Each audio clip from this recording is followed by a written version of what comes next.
The views and opinions expressed by A Little Bit Culty are those of the hosts and do not necessarily reflect the official policy or position of the podcast. Any of the fucking amazeball content provided by our guests, bloggers, sponsors, or authors are of their opinion and are not intended to malign any religion, group, club, organization, business, individual, anyone, or anything. We're not doctors, not psychologists, and we're certainly not the AP. That's Associated Press for those of you listening at home. We're two non-experts who found ourselves making a little podcast that people happen to like.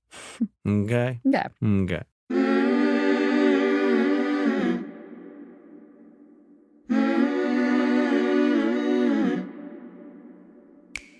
Hey, everybody. Sarah Edmondson here. And I'm Anthony Ames, a.k.a. Nippy, Sarah's husband, and you're listening to A Little Bit Culty, a.k.a. ALBC, a podcast about what happens when devotion goes to the dark side. We've been there and back again. A little about us. True story. We met and fell in love in a cult. And then we woke up and got the hell out of Dodge. And the whole thing was captured in the HBO docuseries The Vow, now in its second season. I also wrote about our experience in my memoir, Scarred, the true story of how I escaped NXIVM, the cult that bound my life. Look at us, a couple of married podcasters who just happen to have a weekly date night where we interview experts and advocates in things like cult awareness and mind control. Wait. This does not count toward date night, babe. We got to schedule that. That's separate. So there's 2 days we got to hang out? We do this podcast thing because we learned a lot on our exit ramp out of NXIVM, still on that journey, and we want to pay the lessons forward with the help of other cult survivors and whistleblowers. We know all too well that culty things happen. It happens to people every day across every walk of life. So join us each week to tackle these culty dynamics, everywhere from online dating to mega churches and multi-level marketing. This stuff really is everywhere. The cultiverse just keeps on expanding, and so are we. Welcome to Season 5 of A Little Bit Culty, serving cult content and word salads weekly on your favorite podcast platforms. Learn more at alittlebitculty.com. Sinking down to the depths of the ocean, hanging on to it, my love. If I let go of it all, I could leave, but I know I won't. Welcome back, everybody, to A Little Bit Culty. There's been a lot of really positive response from our two-parter with Elisa Wall. That was a good one. It was a good one, and we really appreciate all the feedback from that. We also appreciated so many of you sharing your top 5 list from Spotify. Oh, yeah. That was really cool. I didn't know that many people listened. We're actually coming up on 100,000 downloads an episode as I of know. this recording. I feel like flexing. Yeah, let's flex. Let's just flex it. All right. Oh, Nippy just busted out of his shirt. His muscles just like That's all I ripped got. open his shirt. So this is kind of a follow-up. It's not a two-parter, but It's relevant, though. after we spoke last week with Dr. Christine Cocciola, we thought this would be a good Dope follow-up. episode. Dope episode. I and walked around with that one for yes, at least a day or two, like a good movie. learned a lot from her, and we thought this would be a good follow-up because it's sort of a natural segue / subset. What's powerful about it is if you get the concept of coercive control, you can apply it to areas of your life where you've experienced it, Mhm. or maybe even inadvertently kind of been a perpetrator of it. Yes. Since we started this podcast, we've had a number of requests to talk about how these concepts, culty, coercive control, gaslighting, all those concepts relate to parenting. So that's why we decided to have our guest today. And they are the co-hosts of a podcast called Co-Parent Dilemmas. Their podcast tagline is providing practical solutions to those impossible co-parents. Diane Dierks is a licensed marriage and family therapist and the executive director of the Center for Navigating Family Change, a nonprofit that works with high-conflict co-parents. She's also the author of the books Solo Parenting, Raising Strong and Happy Families. Her co-conspirator on the Co-Parent Dilemmas podcast, Dr. Rick Voyles, is the CEO of the Center for Dispute Solutions and a certified business coach and anger management expert who specializes in mediating and teaching co-parents who are in conflict. So let's just segue a little. Why these two guests? Here's the backstory. Our episode with Sarma Mingalis, the central figure of the Netflix docuseries Bad Vegan, was really about the cult of one. And the cult of one is an important concept in understanding coercive control, which we just spoke about with Dr. Christine Cocciola. The cult of one basically means that one person can really perpetuate a whole lot of, Abuse, mind control, as coercive Jess Tardy control, likes to say, mindfuckery. It doesn't take an organization or business plan for a dynamic to control you. It can take one bad actor, like Mr. Fox with Sarma. Your whole world can be turned upside down by one person. That being said, we're talking with Diane and Dr. Rick today about a very specific kind of bad actor in the cult of one tradition. The alienating parent. We've said on our podcast from the beginning the abuses of power that go in a cult go on in the world. And there are pretty striking similarities between the cult leader and the alienating parent. How they use coercive control and brainwashing, and how children who experience this kind of abuse and manipulation end up living with guilt, depression, anxiety, and other mental health issues into their adult years because of it. And we want to be clear here that the phrase you'll hear in our chat, parental alienation, is loaded AF and divisive in the field. We just want to say a little bit about that up front before we dive into the chat. Diane and Dr. Rick's work is important, but we're not experts, and we always want to be responsible in our lane. So we actually consulted with another guest, Dr. Christine Cocciola. She helped us understand some of the controversy around the concept of parental alienation. Dr. Cocciola shared with us, quote, anyone who alienates or uses their children as proxies is a coercive controller. It's all coercive control. The coercive controller's goal is to fracture the attachment with a healthy parent, and even if it's a low level, it's all child abuse. Dr. Cocciola also shared with us that for many people in the field, the term is weaponized over and over again due to the work of controversial psychiatrists like Richard Gardner, see the Mia Farrow and Woody Allen case for an example, and very often, due to a weaponization of the concept, moms actually use custody the moment they say they are abused or their children are being abused.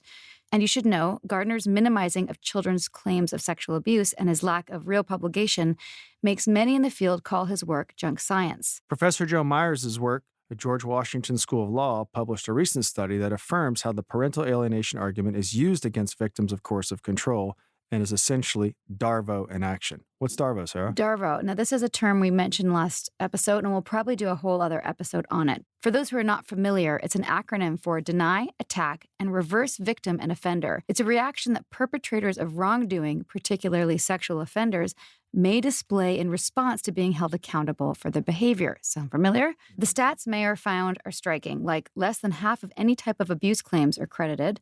Women's claims of abuse are believed less than half the time.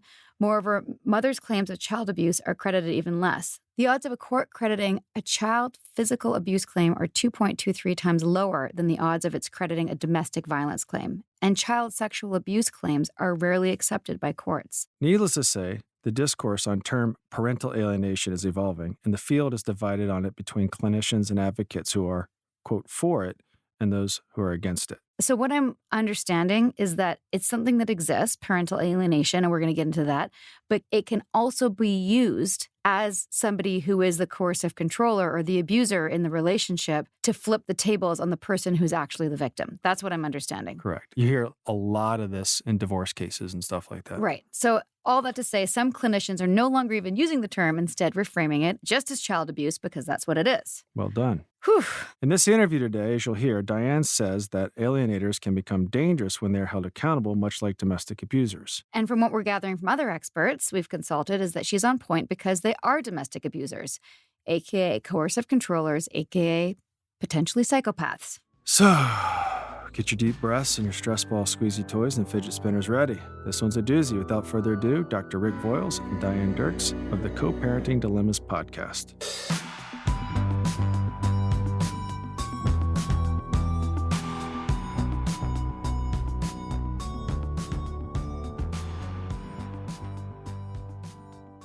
Thank you so much for coming in person. And I was saying to Rick when we were meeting, you know, if we all lived in the same city, for sure you two would be friends with my parents who they divorced or separated when I was 2. And my dad remarried. And all of them are in the field. My dad's a retired school counselor. His partner is a child psychologist. My mother is a family therapist who specializes in mediation and divorce. You know, my parents' experience as a divorced couple really drove her career and shaped her career, and probably similarly with you both, and in terms of like not wanting other parents to go through what they went through. And not that either of them were alienating, but just that it was hard, right? So, and that actually is a great segue. Do you mind just introducing yourselves a little bit in terms of what brought you to this moment? Oh, sure. What brought me here is I was listening to your podcast, and I kind of have interest in cult behavior, cult leaders.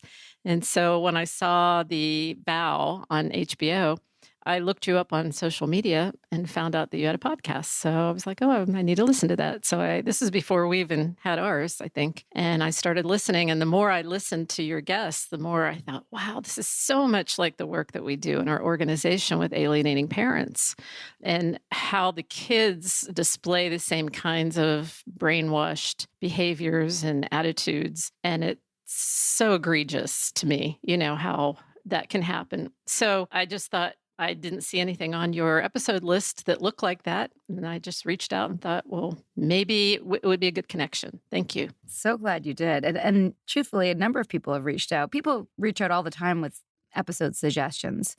And parental alienation was a term that I'd heard.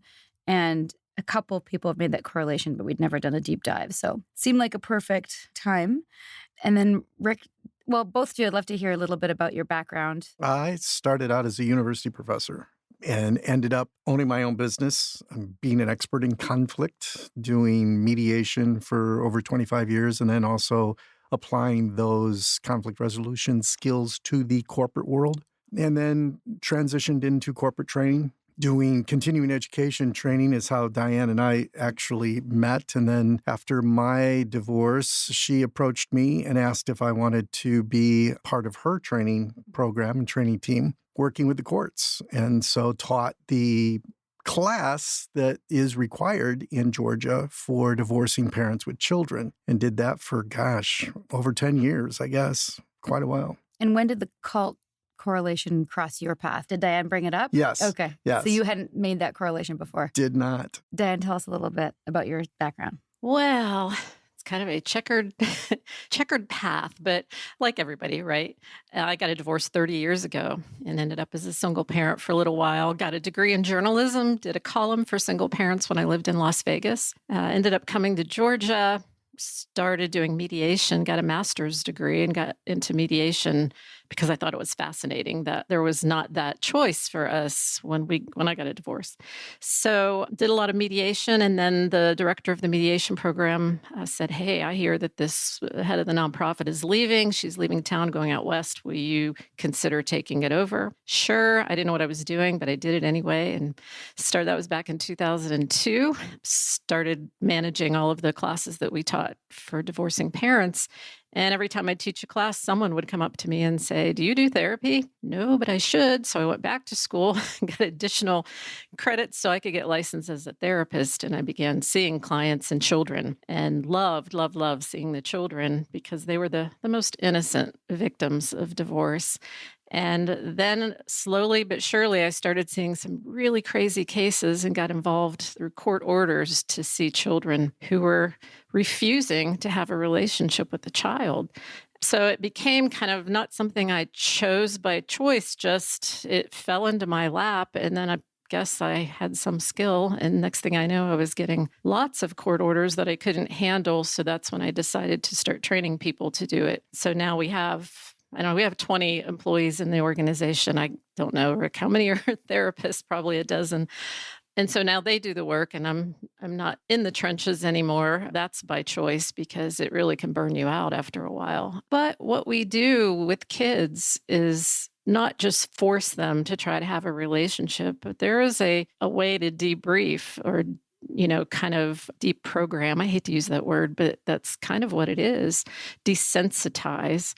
They have a phobia of their other parent that is completely irrational. And so, first of all, you have to maintain a relationship with the child and build one and maintain one until you gain their trust. And then it's a matter of just little by little getting them to see that their other parent isn't who they've been told he or she is. So that's a little bit about the process, but that's why I'm here. Now we're doing this podcast because I decided I wanted to write a book, but I don't like to write nonfiction. So let's just do a podcast. And then it's like writing a chapter every week and it just goes on and on and on. So that's why we're here and we're really having a lot of fun. Amazing. First, let's look into what parental alienation actually is and how you would define it. So let me clarify, first of all, because I know you're going to have some listeners who maybe are experiencing parental alienation behaviors. And I want to make a distinction between the behaviors and what is called the syndrome. I think most all parents, I would say the vast majority in the beginning when they're highly emotional, probably engage in some alienating behaviors. That could be saying a bad thing about the other parent or rolling your eyes when the child talks about the other parent. And we expect that in the first couple of years, especially after divorce, because people were in the grief process. They're still very angry. And then we hope that after a couple of years and they get settled in their new routine, they think better of that for the sake of the children. And so those behaviors don't indicate a parental alienator. So if you can think of alienation behaviors on a continuum from mild to severe, the syndrome isn't describing people that are in the mild or even to the moderate level. The syndrome requires that the parents engage in these behaviors with a clear campaign. They have intentional motivations to make sure that they interfere with the child and the other parent's relationship. But also, in conjunction with that, the child has to display alienation behaviors. And that's why it's called a syndrome, but it's a family systems or family dynamic syndrome. So a lot of people, there's a lot of controversy about why parental alienation is not in the DSM-5, which is the guidebook for all therapists. And that's because it's not an individual pathology. We know that the people that alienate have pathology, but it's typically a personality disorder of some type, narcissistic or sociopathic. But because the syndrome requires both the parent and the child to be in conspiracy against, then it is more of a family dynamic than a personal pathology. So when we talk about parental alienation as a syndrome, it really is about a parent, like I said, who has a campaign to ruin the relationship because of their anger or sometimes because they grew up without a parent themselves. So didn't need one, didn't have one. You don't need one either. And no one can parent like me. So you just need to get out of the picture, get out of the way. And the best way to get you out of the way is to convince our child to not be with you. So we can talk about more of the behaviors as we go through this, but that's kind of the overview. Well, the first thing that came up in reading about it and even hearing how you just described it, like there's a point where relationships end, and normally they end badly, otherwise they probably wouldn't end, where it shifts into the parental alienation. I can think of two cases where I've had friends kind of have tumultuous endings. And I remember one where the other person was pretty volatile, and they've since calmed down. But a lot of the stuff that they were doing for at least a year or two, I don't know how my friend kept his cool with some of the stuff that was going on. And to the point where they were even making things up. And now they've seemed to reach a point, this is 15 years later, where it's civil and he has a relationship with the child. I think he has to, I told him at the time, I was like, whatever you do, you have to demonstrate you're not who they're saying you are. His ex-wife. Yeah. Yeah. And reading it, I thought, yeah, this person was definitely doing some parental alienation, but it doesn't seem to be going on anymore. And they've reached a point where it seems somewhat reconciled 10, 15 years later. And I guess my question to you is, when is it for sure something that's going on, or just someone who's willing to amp up to a certain point that's not acceptable, and then they cool off once they Like, maybe what's the line on the continuum? maybe find another relationship, or no longer angry at it, and reality sets in that this person's gone. And what's that point, I guess? We talk about an emotional divorce process. There's always two processes, the legal divorce and the emotional divorce. Right. And for the average person, the emotional divorce is about 2 years. And you really can't shortcut that. And that is where you learn to detach emotionally. So that kind of behavior you just described fits in that emotional divorce process. And if the child was still very interested in loving the other parent and still interested in loving and wanting to be with your friend as the father, then even if there was some alienating behavior, we wouldn't call it parental alienation because it didn't stick. That's a good way to define it. It's similar to the continuum. I'm not sure if you've studied Stephen Hassan's continuum about cultic behavior. It's interesting to use the word continuum because we refer to his model all the time, the bite model, in terms of what's happening in a group, what types of control are being exerted on the continuum. One side of the continuum being very little coercive control, or just behaviors that are a little bit culty, which is the name of the podcast, where there's a group and maybe there's some isolation, like maybe a football, what's it called? Fantasy league, Nip? Like where they... Fantasy football? You don't, yeah, I know you don't do that. But like there's some elements of sports that people be like, it's a little culty, but like you can leave the group and no one's going to shun you. And there's not destructive things happening, which is on the far end of the continuum. And that also goes to what we often look at in a group is what's happening with the leader and what's the relationship like with the leader in the group. And often the leader on the destructive end of the continuum is a sociopath and or a narcissist or psychopath. So I'm just wondering, when you've seen, we're making these correlations, when you've seen parents on that side of the continuum, do you feel like they're all sociopaths, narcissists, combinations, borderline? And maybe since this episode is off our normal template of survivor focused ex-cult stories. Maybe you could give us some definitions of those things for our listenership. Sure. So it's a complex situation. So I really guard against black and white kind of descriptions or blanketing it, because we do know that there's something called the pathological alienator, but there's also something called justified alienation. And what we often see is, let's just use mom, for example, is saying to the kids, your dad, he's a very angry dad. You know, every time the child comes home and reports that dad has yelled at them, well, there he goes again. He's an angry dad. Eventually they start describing dad as an angry person, and then they don't want to see him anymore. And guess what happens to dad? He gets angrier. And then all that does is feed into the alienation attempts, right? And so it becomes a self-fulfilling prophecy, really. If I can name somebody angry, they become angry. And so sometimes parents, let's say a mom is just really detached, or she is abusive. She's emotionally and physically abusive. There would be a reason, right? A justified reason why the children would not want to be with them. So sometimes the alienated parent is the pathologically disordered person, and they will then accuse the other parent of alienating when really it's about how they are in relationship with their child. So I just want to point that out as well before we get into some of the meat of the pathological alienator, because it is very complex and not a simple process. So as far as the pathological, I would say yes, they all have some sort of disorder. There's something wrong with any parent who would dig deep into a child's soul, and the very thing that they want as a child, probably for the rest of their lives, is to feel like their parents approve of them and love them and care about them and have unconditional love for them. And so I think we talked before about how a cult leader will promise things, promise wealth, promise saving the world, promise, grandiose ideas which pull people into the cult to begin with, right? So the alienator, very much like the cult leader, will pretend, I would even say love bomb the child, make this very enmeshed, close relationship with the child, and then slowly and gradually begin to wear away at their connection with the other parent. It doesn't happen overnight. It has to be a slow and gradual disconnection from the other parent. And I've had some really difficult cases where I remember one little boy, he wasn't little, he was 12 years old. And I had spent some time with him trying to figure out, what is this with his dad, that he just can't have this relationship with his dad? He wasn't giving me any good reasons. And one day he kind of fell apart in my office crying, and he said, my dad raped my mom in front of me.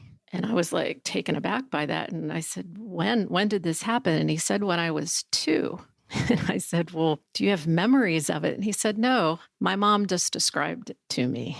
And I knew then that that was probably, for me, that was all I needed to hear, because I just felt like, okay, because I suspected alienation all along. But when I heard that, I was like, whoa. And then it was time to report to the court that this was not okay. To me, that's child abuse, to put that kind of idea in a child's head. He couldn't possibly have remembered that. But why would you tell a child that? Wow. And what was the recourse? The recourse was, parents lived in different states, and the judge sent the kids to live with dad, and mom had to have supervised over the, like FaceTime visitation with the kids with a therapist present. And as far as I know, that was, 5 or 6 years ago, they're still living with dad. And I got a letter actually from that little girl not too long ago to tell me that, just out of the blue, dear Miss Diane, I wanted to let you know that things are going really well with my dad. And she had sent her mom a letter, and she sent a copy of the letter to me saying that, telling her mom, now that she's 17, that what her mom did to her was abusive. And she still, interesting enough, she still wanted to work on her relationship with her mom. But at that point, I think she's probably more mature than her mom. Yeah, sounds like it. Well, that has to be rewarding for you to see that there's a system Not in place. always. Well, to see that it works out. Yeah. One of the things I tell everybody in our organization when we do these really hard cases is that we're always going to be helpful. We might not get the outcome that we want. So the hope always is that we reunite these kids with their parents, but that takes a lot of things aligning at the same time. And when you're dealing with the court system, anytime, their timing is never in line with mental health timing, right? So sometimes we just have to say, we'll report to the court and let the court make the decisions if we can't get it done in our office. So either way, we're going to help that child, is how we look at it. This is the golden age of cult recovery. The more we speak up and share our stories, the more we realize we are not alone. Your voice and your story can empower others. This is Sarah, and I'm proud to be a founding collaborator of the #IGotOut movement. Learn more at igotout.org.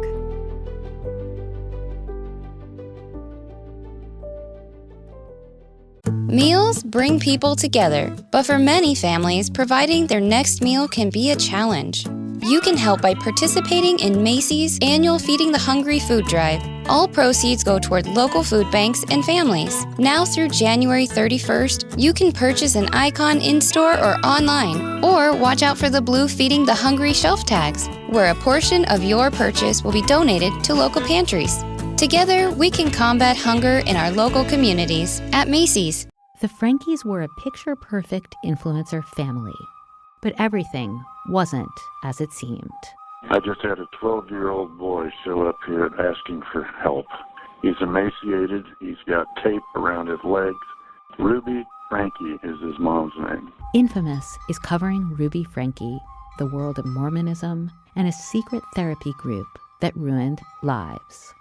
Listen to Infamous wherever you get your podcasts.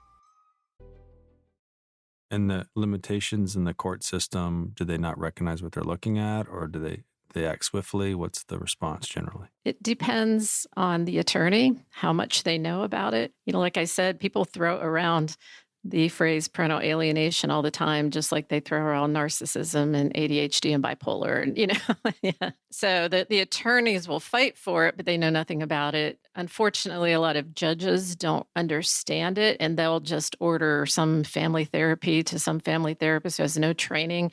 You cannot do traditional family therapy with these kinds of families. You have to be trained specifically in how to reprogram, desensitize. And a traditional family therapist who doesn't know anything about it can actually do more harm. Especially if the alienating parent is charismatic and narcissistic and they know some of these things, they can flip it around and gaslight to make the other normal, healthy parent look like the angry one, right? They win over the therapist, and Yes. suddenly the therapist A is lot on of their times side. the Yeah. professionals are just as vulnerable as the child.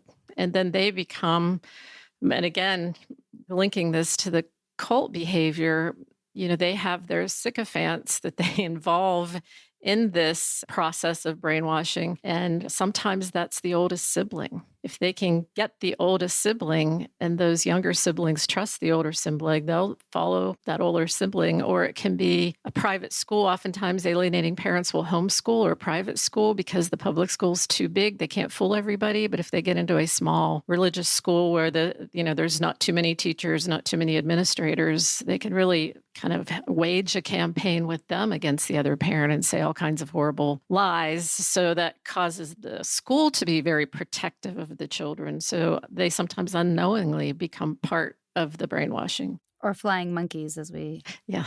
refer to it. Yeah. Okay. And for any listener who doesn't know what the flying monkey reference is, from The Wizard of Oz and the Wicked Witch sending her flying monkeys to do her bidding. Yes. Keith Raniere had many flying monkeys, by the way. He actually didn't do a lot of the heavy you need help lifting. to do this, right? Yeah, he was very good at assembling the monkeys. Mm. So one of the things I noticed right away, and I think this is in your prepared document, is just the way that an alienating parent will make sure to isolate his or her children from the other parent. And that's one of the key things we've learned, is that all of the cult leaders, that's like the first step.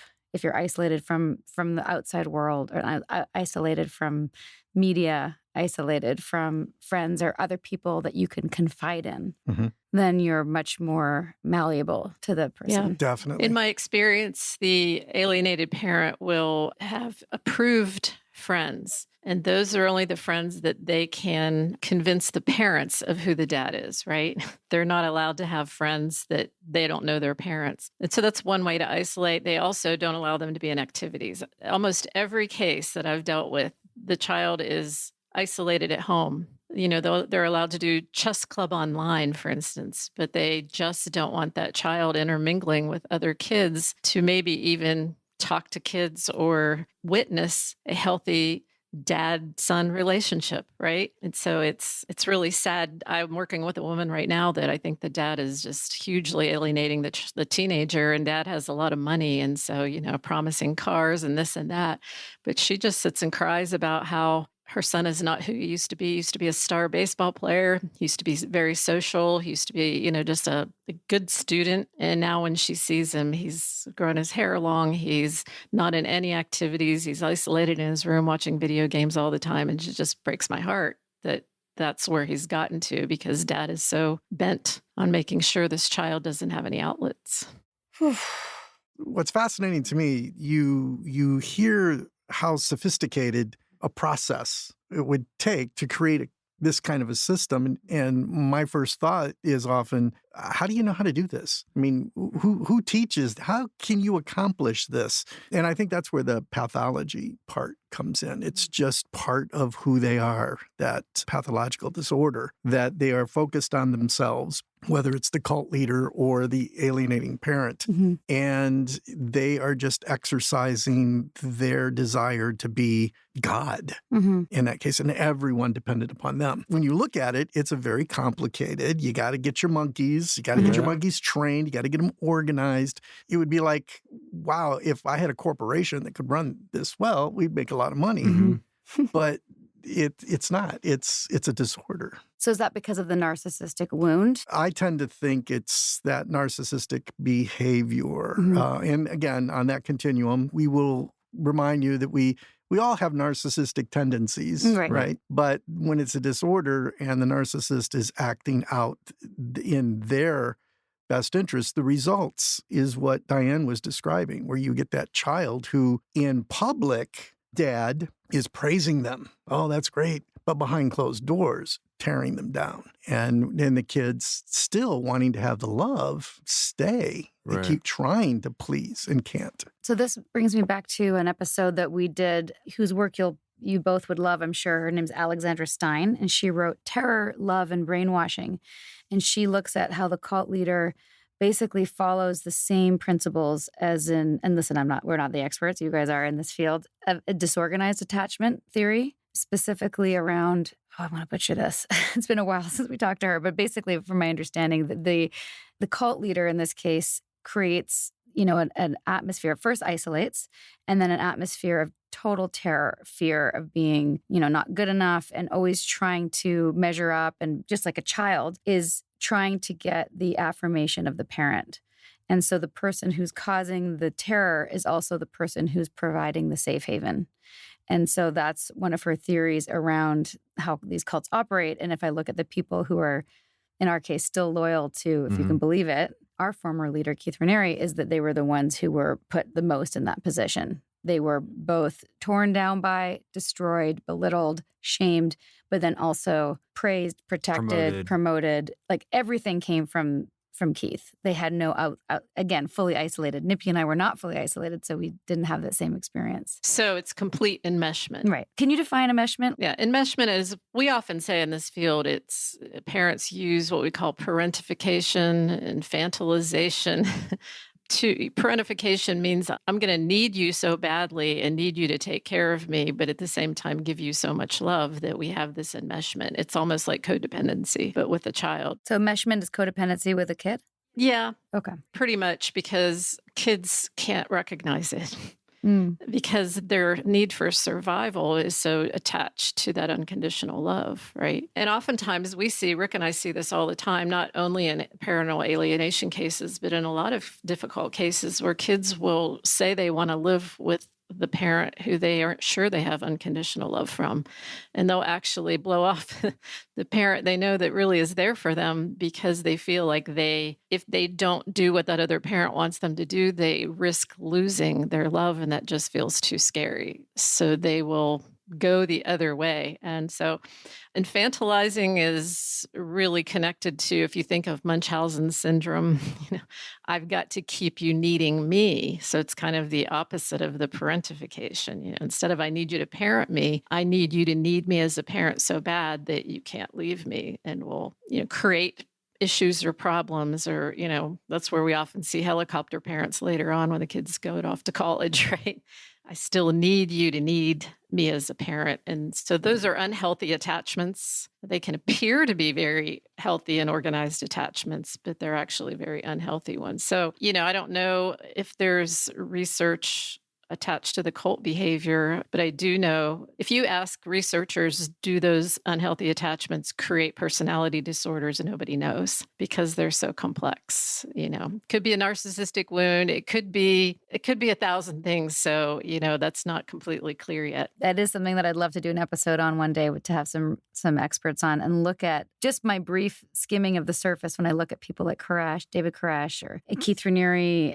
Who else have we looked at? They've all had it. They all have a very similar upbringing with what Nippy calls my dime store psychology analysis of but just like an absent parent and really poor attachment, very unstable child-parent relationships. And then whether that causes the narcissistic wound or they're just never enough or whatever. And then they end up becoming these hugely destructive cult leaders. It's normally the opposite sex. Right. The reason it's hard to study is because you got to have people admit that they're narcissistic to do the study, and they don't show up well. Yeah. No. That's been the biggest. We interviewed a guy named Dan Shaw, and I asked him a question. He's like, well, the short answer is you can't really know because these people aren't strong enough to open themselves up to any sort of cross-analysis and subject themselves to it. And right. They leave therapy as soon as they're challenged, Right. and therapy is all about being challenged. Yeah, if you're worried about maybe being a narcissist, you aren't. you aren't. Yes. Right. I can say, though, when I have individual clients come in and ask me or tell me about situations where the other parent is just doing behaviors that sound alienating,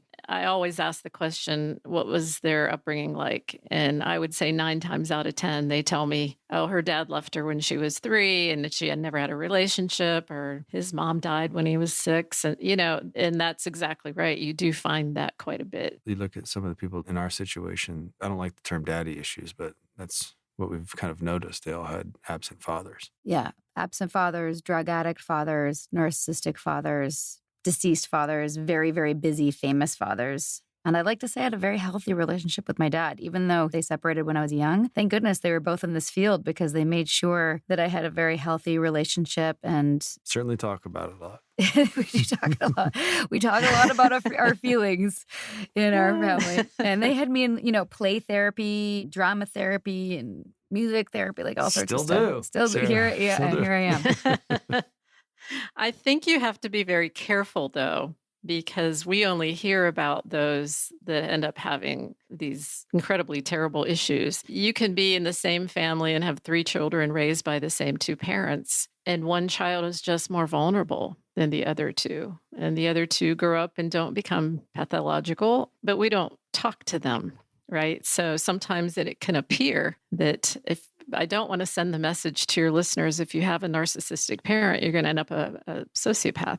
That's not true. Not everybody's susceptible. But I think in our message, when Rick and I do the podcast, is always, if you're worried about that, then be the parent you need to be, because all of the research tells us that kids need both parents in their lives, but they only need one parent to do the right things, to be stability, to be unconditionally loving, to be consistent and predictable, all those safe things that kids need. And so we try to give that encouragement to parents that you can overcome this by just being who you are as a good parent. Rick, do you want to say anything about that? Yeah, somebody who's looking for unconditional love and doesn't get it. There are many bad parents out there that aren't narcissists.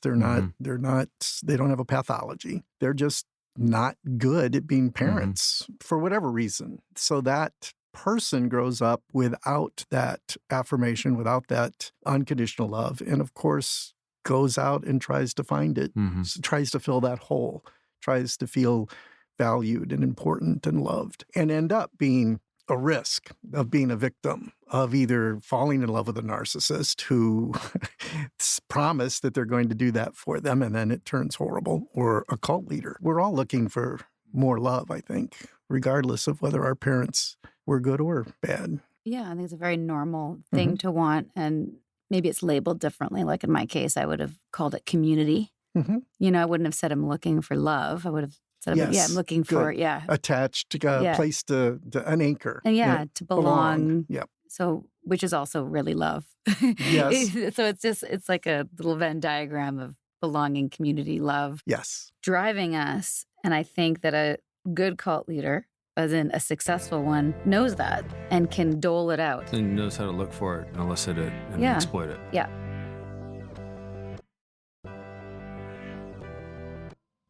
Hey there. Hope you're enjoying this a little bit culty episode. If you're interested in more long-form culty content, check out my memoir. It's called Scarred, the true story of how I escaped NXIVM, the cult that bound my life. You can get it on Amazon or listen to it on Audible or find it at most bookstores in the, quote, total badass woman in nonfiction section, which is new. Thanks, babe. I appreciate you. And now here's a message from our sponsors. This episode is sponsored by BetterHelp.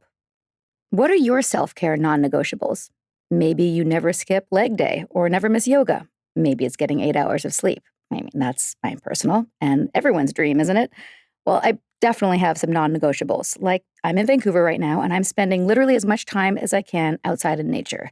Hashtag cold pools, hashtag crushing it. Nature is a non-negotiable. Not enough time in the fresh air and the trees around me, and I start to feel not great, not myself, not grounded.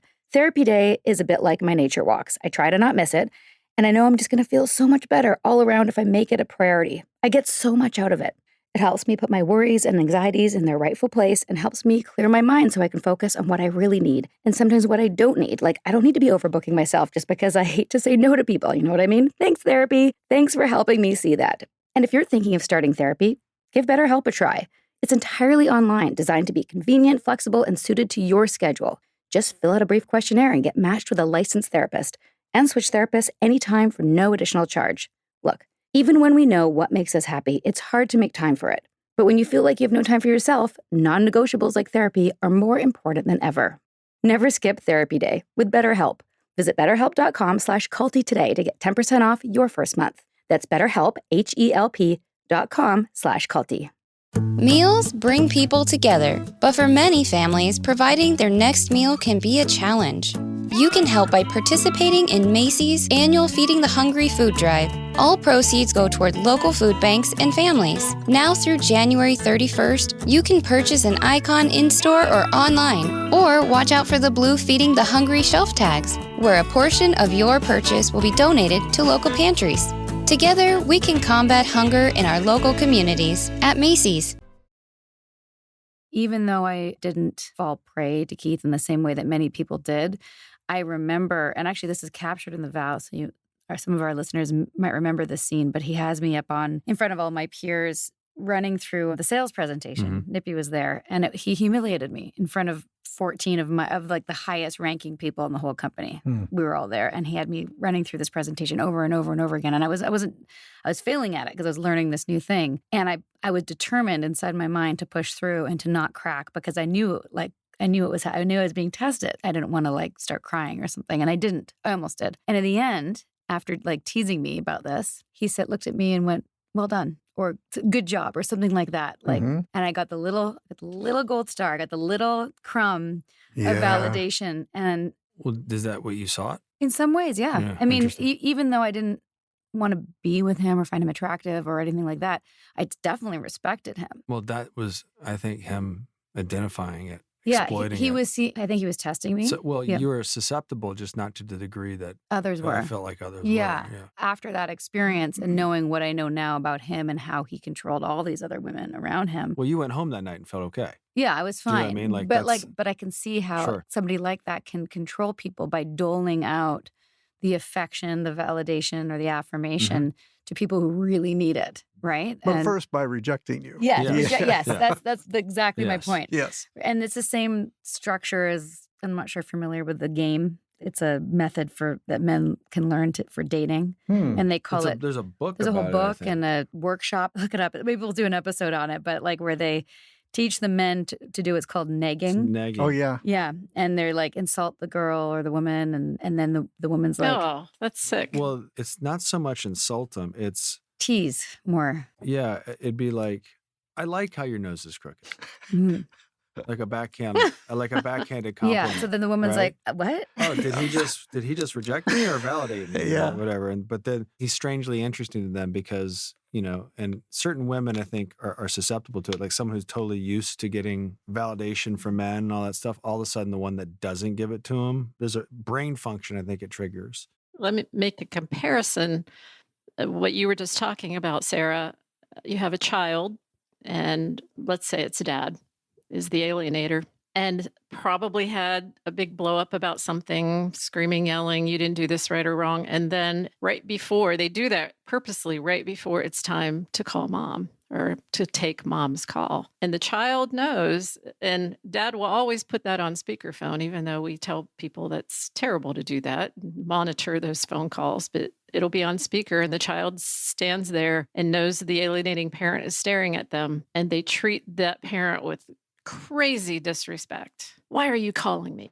I hate you. And then I hear it from the targeted parent, how painful that is. And I don't know for sure, but I can bet that when they hang up the phone, the parent says, good job, because I need for you to behave this way in order to please me. And here's the child who really probably would love to have a conversation with his Right. mom.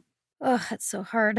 What else did you see as the correlations? One of the things that we haven't talked about yet is how alienators can become dangerous when they're held accountable, much like domestic abusers, right? When you put them in a corner, they come out fighting. So I had a situation where I had to testify in a case, and the mom, who was the alienator, did not like how I testified, and the judge ruled in dad's favor. And the guardian ad litem, who also was a magistrate judge, emailed me or texted me later and said that the mom had threatened her after the case in the courtroom. I don't know exactly what she said to her, but she texted me later and said, just be careful, because she was a judge, a magistrate, part-time magistrate judge at the time, and she had the benefit of having the police sit outside of her house the rest of the night, and I did not. Now, luckily, my husband's an ex-cop, so I wasn't too worried about it, but still, and that for the first time I went, wow, she was always so nice to me. And so, putting on the show until she didn't get what she wanted. And then it was kind of out of control. And I had a situation not too long ago, similarly. And this is how interesting, narcissists project, right? They will project onto other people what they're really guilty of. I mean, that's just a common narcissistic thing. And I had a situation where the mom kept saying dad was alienating. And I was talking to dad and thinking, no, this guy is not an alienator. He wouldn't be in therapy with me if he was doing this, Well, the teenage son ended up, when he found out that the judge didn't rule in dad's favor, he went and tried to commit suicide. So he just said, I can't deal with mom. She's crazy. And some really crazy stories came out in that case too that I don't need to go into. But when mom showed up at the mental health facility where dad had taken him, instead of going in like a normal parent and going, oh my gosh, this is what normal parents do. If I have to walk away from you to save your life, I will. It's kind of like the Solomon cutting the baby in half, right? No, don't cut my baby in half. You can have her because I don't want her to be harmed. Mom went in there with blazing guns with, telling the people at the facility, this is all dad's fault and she doesn't need to be in here and she needs to come home with me. And to me, that was a sure sign that she was an alienator, because that's not what a normal parent would do. Think about your own child. You would go in there saying, okay, obviously this is too much for you. If I need to walk away from you, I'm willing to do it because I love you that much. And so they don't realize that they show their colors when suddenly something happens that they can't control, and then they become pretty out of control. And the feeling of imprisonment, that was a note that, and also because I'm reading right now, Stolen Innocence by a former FLDS member. That's like the polygamous sect of Mormonism. And everything that you have here, cult leaders / alienating parents prohibit or greatly limit the followers or the children's freedom to leave, travel, pursue liberty. Anytime your freedom's restricted, I think is a major red flag for both cults and alienating parents, with being shunned, rejected, stalked, ruined if you leave. And FLDS is quite extreme, but they weren't allowed to engage in the outside world in any way. And those restrictions, happen slowly and over time. It's not like people joined and they knew that they wouldn't be able to have TV or go to normal school. Well, they were born into it. Well, so it's some of them different. were, and some of them were born into it, but then the leaders added and added and added. Like, it got more and more and more strict. And I think that that's probably something that happens in both cases. It's a slow burn, and you don't see it right away. And the ability to not be able to interact, much like in cults where they dismember you or whatever, dismembership you or whatever they call that in Shunning. different cults. Shunning, yeah, you don't want to leave because you'll never be able to talk to so-and-so again. And we see that in the child being turned away from completely, not just the other parent, but everybody associated with the other parent, their own grandparents, their aunts and uncles, their cousins. They are not allowed to have any interaction with them. And it's not so much not allowed as much as I convince you that anything that's connected with that parent has to be bad. And it really is difficult for the younger children because if you think about child development, they're all black and white and concrete, right? Until they're about 11 or 12. So they see the world in black and white concrete terms. So that's why they love superhero movies. But they cater to the younger crowd, those movies, because 5 minutes in, they know who the bad guy is and the good guy is, and I know what I'm looking at. And so that's when alienation can often really take hold because, mom's good, so dad has to be bad. And if dad is completely bad, then his parents have to be completely, and it makes sense to them, which really makes them most vulnerable to the alienator. If it's attempted in the teenage years, it doesn't work so well. And let me also say that sometimes alienation starts in the marriage, often starts in the marriage. So it doesn't just start all the time after divorce. It starts when they're infants. The mom, dad never letting the other parent do certain things for the child. I need to be the needed one, and it starts slow like that. And then it just sort of progresses. And if you think of the divorce as the ultimate boundary that makes them angry, then the game really amps up at that point. Yeah, and it's interesting too. You might have one parent that does the behavior and doesn't necessarily lock horns with the other parent who doesn't do it back. Does that make sense? Right. Like I saw some, Yeah. you don't have to get too into my family, but I saw some things that my mom would do. And my dad just didn't take the bait, if that makes sense. He would just be like, no, like he saw the behavior and it wasn't like, it isn't to say that, there's not other things going on, but I can remember thinking certain times, maybe I should. And then my dad would be like, no, she'll be fine.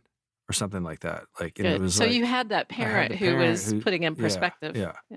And, I was one of 5 and 4. And so I could see kind of like, where maybe one brother would just dismiss it and one might be a little bit more susceptible to it, but we all kind of worked each other out of it, if that makes sense. You had that one parent Yeah. that had a good boundary Right. and modeled it for you. Yeah. Yeah, Had a model of consistency that I was like, I'll follow that instead of this. exactly. Yeah. One of the mistakes I see a lot of alienated parents make in the beginning, and you can imagine how this feels to have a child that you've had a good relationship with for 10 years, and then all of a sudden, I'm not allowed to love him or her ever again. So I have to announce that to that parent. And you can imagine the pain that brings the parent, right? And they get kind of desperate and start showing them pictures. But look, when you were 5, we went to Disney World and look, we went down on that one ride. And look how happy we were. And kids will say, yeah, I was faking it there. Because they have such a strong need to align with that other parent that they will actually deny that they ever had a relationship. They will forget. They will tell the therapist, no, I don't have one good memory with my dad. And so instead of understanding what it is, they too often make a lot of mistakes up to that point. They're writing long letters and, trying to convince them that I love you and why I don't understand why you don't love me. And they start to blame the child. And now that just makes them more susceptible to the alienator. Now they're doing, look how now your you're dad doing is the treating you. Look behaviors, how yeah. your mom. Right. And if we can catch them in time and teach them how to talk to their child, and, amazingly, not a lot of parents know how to have an emotional conversation with their children. And so I think the alienating parent also recognizes that the other parent may not have the skills to deal with it because they've witnessed that in the marriage and then they just know how to do it. And it's really sad. The one thing we didn't talk about, I was going to get to in a minute, we use a different term, but the capitalizing on the investment concept. Rick, do you want to explain that one? Yes, that black and white. It's all or nothing. It's all good, all bad. There's no There's no in between. And that's part of that loyalty that you have to have completely to the cult leader or to that alienating parent. And like you've already said, they give it and take it away so that they can give it again. Well, and specifically the capitalizing on investment that we, as we understand it, it's the same reason cult followers, they stay in, is because after they've invested so much, even if they think they may have been faulty, they tend to double down instead of backtracking and made to be like that. It's harder to admit you're wrong. Right. Like Diane just said, right? I have false memories, or I deny the memories that I do have. I'm fully invested. Especially in the teenage years, if they've been brainwashed for many years, 5 to 10 years, and then you get a teenager who their narcissism by nature, they're never wrong, right? So they not only have this false idea about the other parent, but even if you start to whittle away a little bit at those ideas and get to the heart of it and they see it, it's really hard then to backtrack and say, oh, I've told all of my friends that my dad's a terrible person. I've told 5 professionals. And I've told my dad. Yeah. That's hard for an adult, let alone a teenager. Yeah. Now, how do I, as a 14 or a 15-year-old, who I'm never going to admit I'm wrong anyway, because that's my, MO. Now, all of a sudden, I don't know how to do that. I don't know how to turn around and go a different direction. And then it, like you said, Sarah, it's too much of an investment of the lie. And they really don't have enough life experience or had any modeling of repair skills. Mm-hmm. How do you repair a relationship? How do I fix a mistake when I've hurt somebody? They don't have that. If they ever acquire it, it's going to be much later in life. We make a lot of mistakes, but one thing I think Nippy and I are really good at when we do blow up or lose our temper or act in a non-ideal way, we're both very quick, I think, to go, you know what? That was totally overreaction to our kids. I'm really I apologize. I'm going to work on that. And I feel like that's something that they're now starting to do right with us. And I'm very proud of that. Yeah, that's where they're going to learn it. Yeah. Just don't play pop music while I'm on the highway. My dad calls it repairing a rupture. There you right? go. Yeah, exactly. So I got to do that. Or using the attachment language. Yes. We're reattaching. Reattaching, yes. Speaking of repairs, one of the ways that we try to repair, and there are different repairs, and that's one of the hardest things for us to describe to the court. The court just says, oh yeah, these people over here have magic dust. We'll just send them to those professionals and they'll sprinkle their magic dust and all of this will go away. And sometimes the repair isn't what the court hopes it will be. It's not going to be, all roses and rainbows and everybody's happy. And here's where it has really struck me, especially with teenagers. They're desperately wanting someone to leave them alone, because just leave me alone. Stop asking me these questions. Stop reminding me that I've done these horrible things to my mom or dad. Just leave me alone to finish out my childhood so I don't have to be reminded of what I've done. And once I've built a relationship with them, I will often say, I don't necessarily agree with your reasons, but I hear that it's just too stressful for you. Let's talk about a soft break instead of you just breaking up with mom and dad or, not ever seeing them again because it's so important for the parent to keep the bridge open. Because if you close the bridge or burn it down, it's really a pride issue for kids in their 20s to reconnect. So how can we have a soft break? And that's where I'll see tears. The kids go from fighting me to crying because somebody is finally saying, I'm going to let you off the hook, but we're going to have a session with your dad or with your mom to talk about the break. And that this is just what you need right now, but let's keep the bridge open in case either one of you want to reconnect. And I can be in the middle for that reconnection if you need me to be. And you can text me as the therapist if you ever think you want a reconnection, and I'll help you do that. And it gives the child an opportunity to say to the parent, reiterate the lies. And I have to coach the other parent to say, I understand. And that's very, very hard on the parent. But if we know that it's not going to work and you have an obstinate child who's, especially a teenager, who's determined this is not going to work, and I'll slit my wrists if you try to make me reconnect with that parent. As a mental health professional, you have to listen to that, And so it's difficult, but it is a way to keep the bridge open so that, I guess if I'm going to think about it in a cult way, they're not allowed to leave. What we're saying is your parent has a fence around you, but we're going to cut a hole in the fence that that parent doesn't know about. And when you're ready, you can escape. And that can be pretty powerful for the child. I'm sure there's a lot of resources that you both have access to, and we'll make sure we get those from you and put them in our show notes, in addition to a copy of the PDF that you made that we've been working off of that compares a cult leader with a severe parental alienator. And let me say this too. We have a Facebook group called Adult Kids of Alienation because we're trying to gather stories, because this is also a very hard subject to study, to get anecdotal information. And so I'll put that in, or I'll give that to you for your show notes so that you have that if anybody would like, who's listening, who had that happen to them as a child, but now they're adults and they'd like to talk about it. It's a way for them to privately talk through some of those things. That's great. Tell us what else, where people can find you, and if there's parents listening to this and want to hear more of your podcasts. Rick. Co-parentdilemmas.com. Great. Anywhere you can find podcasts, everywhere you get your podcasts, we're listed on most of them. So, yep, our www.cpdilemmas.com. And if anybody has a dilemma or a question they want to pose to us so that we can process it on our show, we love that. We're at 1234dilemma@gmail.com. Dilemma is spelled with one L and two M's. Sarah asked me that Rick, the other day. Rick is a terrible Yeah. speller. She does that for me. I thought there was an N in there for some reason. I don't know. Dilemma? Yeah. You're I so don't- validated. Yeah. Thank you. I validate you. Oh, Sarah, that's damn. Yeah, I don't know. Damn dilemma. Damn dilemma.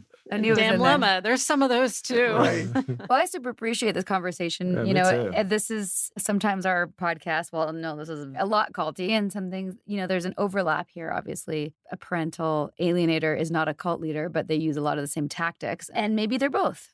There probably are cult leaders who alienate within what's called the, you know, in our introduction, we'll have mentioned the cult of one, which we have. Which we'll we be- had a lot of people ask us about. there's definitely more and more of that happening where it's, you know, in an abusive relationship or in a business atmosphere where there's a leader who's doing a lot of these same tactics. So that's what we're here to look at, not saying an alienating parent is saying you're a cult leader. Obviously, that's not the point. Oh, they're the leader of their cultish family. Yes, exactly. They're abusing. Yeah. Yeah. And these are just more tools for the tool belt so we can understand what to look for and how to see it and to give people resources. Tool belt's getting heavy. The tool belt's getting really heavy, but that's good. You know, we're armed. Yeah. So thanks for taking the time. And I really appreciate you making the drive, Rick. And Diane, I Thank hope you, to meet in Rick. person next Thank you, time. Diane. And keep doing what you're doing. Yes. Thank you for having us. This has been awesome. Yes. Thank you for having us. We appreciate it. Thank you.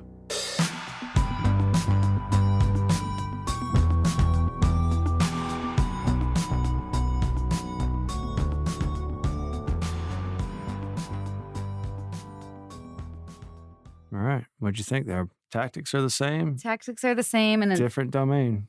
different domain, but it's, you know, it's interesting where this is starting to, you know, bleed over into my personal life as well, other than the cult stuff. But both of my mom and dad work in this field, and my mom specializes in family and divorce and mediation. And I consulted with her on this as well, and she added a lot to the She conversation. did. She Thank you. did. Thank you. Thank you, Bubby. Thanks, Bubs. I think everyone can relate because either they've been through something like this or they have a friend who's been through a divorce Mhm. and describe these things to them. Or maybe the friend's the perpetrator. You Yeah. have to reel them in. It goes on. You know, I mean, divorces bring out the worst, right?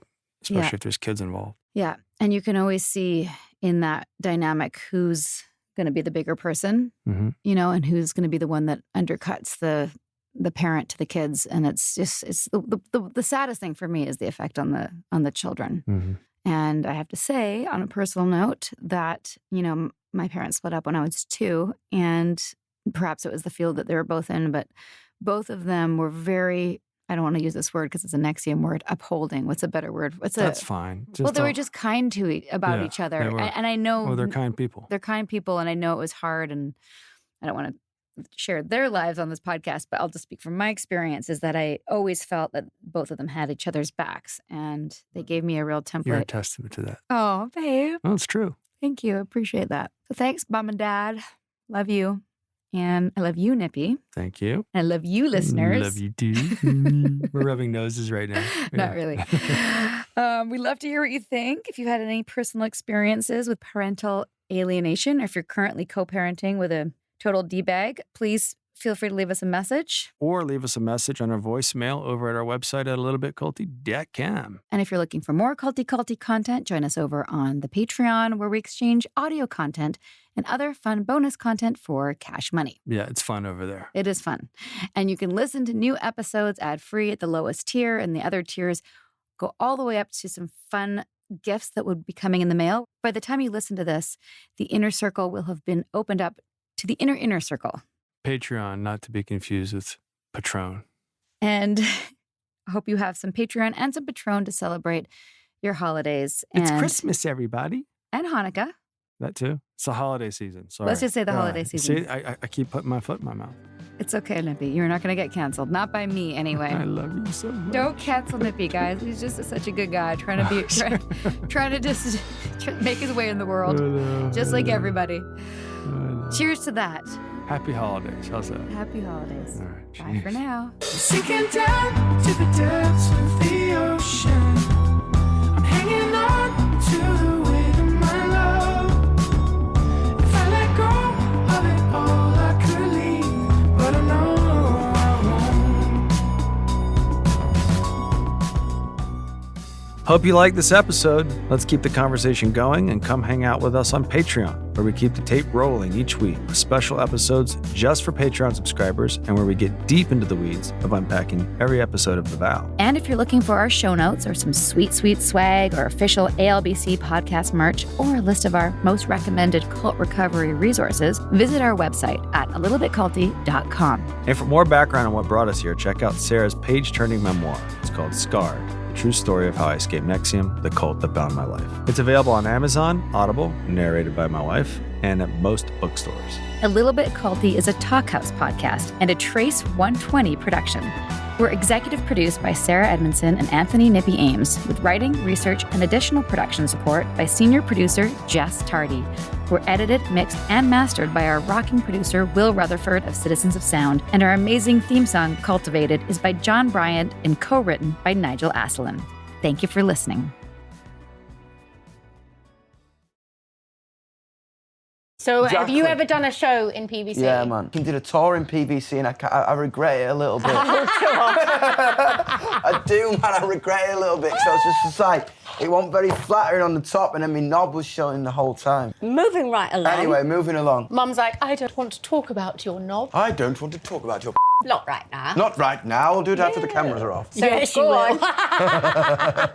Billboard chart-topping singer and songwriter Youngblood joins the Osbournes podcast. Listen now wherever you get podcasts.